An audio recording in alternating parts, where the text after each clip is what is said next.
I'm gonna show you how to use Tradovate mobile application. So to get started, you have to locate and open your Tradovate app, and then once you are there, you just have to wait for it to load, and then you will see all this type of stuff right here.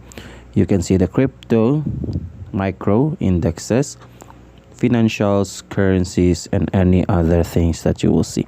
And on this icon right here, if you click on this, you can switch into live trading account, since I'm only using a demo account. So from there, if you click that one, you can see that start live trading. You just have to input your account details or deposit cash so you can start on live trading.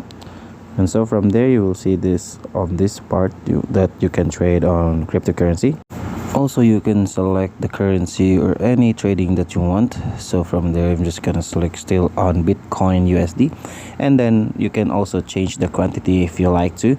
You can either add or minus, and also you can also decide if you want to trade on market order, or you can trade on margin order or stop limit order.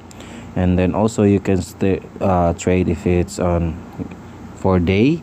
Also, you can change or you can set up your take profit or your stop loss. Also, you can set up your auto break even if you wanted to, break even the trade. And also, if you click on balance, it will show you your account. Since I'm only using a demo account, it will show you the balance from here, also the options, all the full margin, and also your available net liquidated. So from here, that's just the basics that you need to know on how to use Tradovate.